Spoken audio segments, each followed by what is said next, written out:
यह कहानी एक राजा और एक बौद्ध भिक्षु की है। राजा तो बहुत से हुए, लेकिन यह बौद्ध भिक्षु सबसे अलग थे।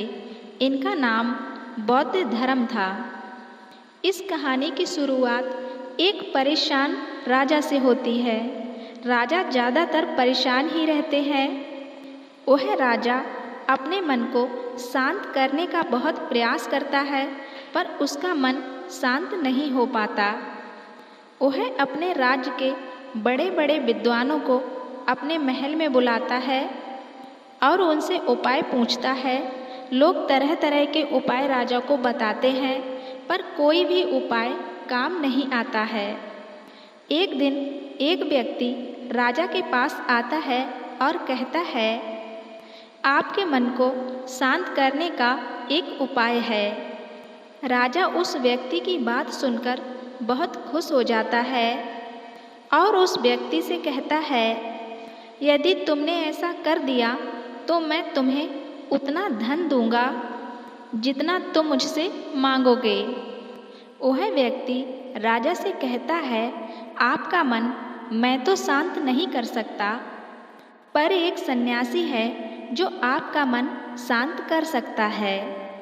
वह कोई आम सन्यासी नहीं है, वह एक पहुंचा हुआ सन्यासी है। आप उससे एक बार अवश्य मिलें। राजा उस व्यक्ति से कहते हैं, कहाँ मिलेगा मुझे वह सन्यासी? वह व्यक्ति राजा से कहता है, यहाँ से कुछ दूर जंगल में उसकी एक छोटी सी कुटिया है। राजा अपने कुछ सैनिकों के साथ उस सन्यासी के पास पहुँचता है और बौद्ध धर्म से कहता है, मैंने सुना है आप बहुत पहुँचे हुए सन्यासी हैं। बौद्ध धर्म राजा को अनदेखा सा कर देते हैं। राजा सोचता है कि शायद बौद्ध धर्म ने मुझे सुना नहीं। राजा फिर कहता है, मैंने सुना है आप बहुत पहुँचे हुए सन्यासी हैं। क्या आप मेरी समस्या का समाधान कर सकते हैं? बौद्ध धर्म राजा के कोई प्रश्न का भी उत्तर नहीं देते हैं। राजा मन ही मन सोचता है कि बौद्ध धर्म उसे कोई उत्तर क्यों नहीं दे रहे हैं। राजा मुद्दे की बात पर आता है। राजा बौद्ध धर्म से पूछता है, क्या आप मेरे मन को शांत कर सकते हैं? बौद्ध धर्म मुस्कुराते हैं और राजा से पूछते हैं, तुम्हारा मन अशांत क्यों है? राजा कहता है, वैसे तो मेरे पास कोई भी चीज़ की कमी नहीं है। धन मेरे पास इतना है जिसका मुझे खुद अंदाज़ा नहीं है। सभी सुख सुविधाएं हैं। लोगों के मन में मेरे लिए आदर भी है। मैंने बहुत सारे दान पुण्य भी किए हैं, पर बस एक चीज़ की कमी है मेरे अंदर, मेरा मन अशांत रहता है। यदि यह कभी कभी शांत हो भी जाता है तो यह फिर से अशांत हो जाता है।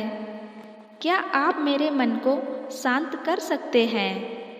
मैं बहुत आशा लेकर आपके पास आया हूँ।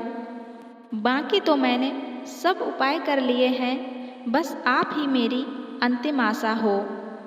बौद्ध धर्म राजा से कहते हैं, बिल्कुल मैं तुम्हारे अशांत मन को शांत कर सकता हूँ।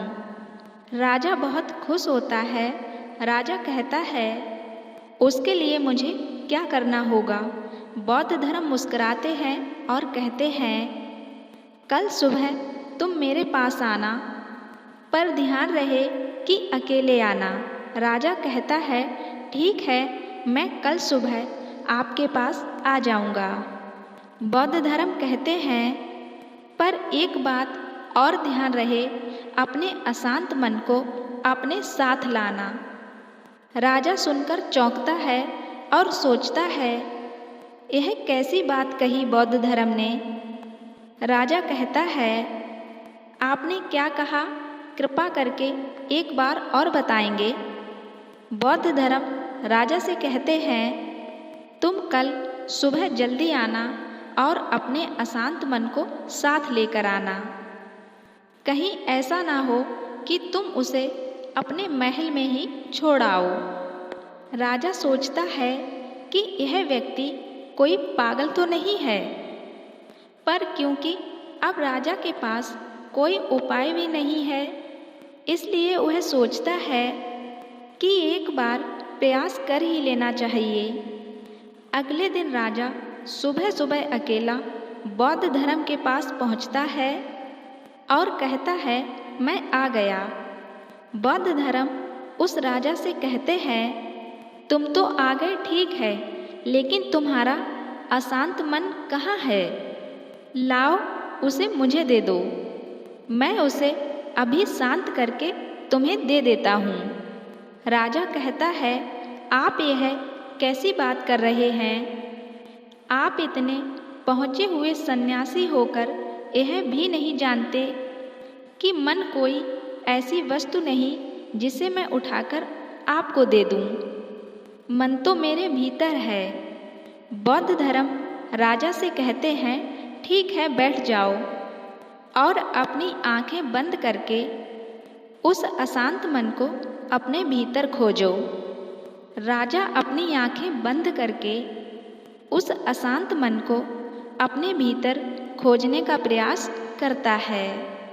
बहुत देर आंखें बंद करके बैठे रहने के बाद बौद्ध धर्म राजा के कंधे पर हाथ रखते हैं और कहते हैं, आंखें खोलो। राजा अपनी आंखें खोलता है। बौद्ध धर्म उस राजा से पूछते हैं, क्या तुम्हें तुम्हारा अशांत मन मिला? राजा कहता है, नहीं। बौद्ध धर्म राजा से कहते हैं, कोई बात नहीं, अब तुम कल प्रयास करना। आज के लिए इतनी खोज पर्याप्त थी। राजा अपने महल चला जाता है। अगले दिन सुबह राजा फिर बौद्ध धर्म के पास आता है और वैसा ही करता है जैसे कल बौद्ध धर्म ने बताया था। राजा बैठ जाता है और अपनी आंखें बंद कर लेता है और अपने उस अशांत मन को अपने भीतर ढूंढने का प्रयास करता है। बहुत देर तक राजा बैठा रहा। बौद्ध धर्म फिर से राजा के कंधे पर हाथ रखते हैं और कहते हैं, क्या तुम्हें तुम्हारा अशांत मन मिला? राजा बड़ी शांत आवाज में बौद्ध धर्म से कहता है, नहीं। बौद्ध धर्म राजा से कहते हैं, कोई बात नहीं, आज के लिए इतना ही प्रयास काफ़ी है, अब तुम कल आना। अगले दिन सुबह राजा फिर बौद्ध धर्म के पास आया और वैसा ही करता है जैसे पूरे दिन किया था। राजा बैठता है और अपनी आंखें बंद करता है और अपने उस अशांत मन को ढूंढने का प्रयास करता है। इस बार बौद्ध धर्म राजा के कंधे पर हाथ रखकर उसकी आंखें नहीं खुलवाते। राजा बस अपनी आंखों को बंद करके बैठा रहता है। काफ़ी समय बीत जाता है। बौद्ध धर्म राजा के पास ही बैठे रहते हैं। पूरा दिन बीत जाता है, पूरी रात बीत जाती है, पर राजा आंखें बंद करके अपने उस अशांत मन को ढूंढ रहा होता है। अगले दिन सुबह राजा की आंखें खुलती हैं और जैसे ही राजा की आंखें खुलती हैं, राजा अपने सिर को बौद्ध धर्म के चरणों में रख देता है और कहता है, मुझे मेरा अशांत मन तो कहीं नहीं मिला, पर वह शांति जरूर मिल गई जिसकी तलाश में मैं अब तक भटक रहा था। उस राजा की तरह आप भी अपने मन की शांति को कहीं बाहर खोज रहे हैं और वह शांति कहीं बाहर नहीं है, वह शांति आपके ही भीतर है। बस आपको ज़रूरत है तो उसे भीतर ही खोजने की। दोस्तों, यह कहानी कैसी लगी प्लीज़ कमेंट करना, और कहानी अच्छी लगी हो तो प्लीज़ मेरे चैनल को भी सब्सक्राइब ज़रूर कर देना और साथ ही बेल आइकन को प्रेस करके ऑल पे क्लिक कर देना, जो ऐसी ही मोटिवेशनल कहानी आप तक जल्दी से पहुंच जाए। और वीडियो को भी लाइक शेयर ज़रूर कर देना।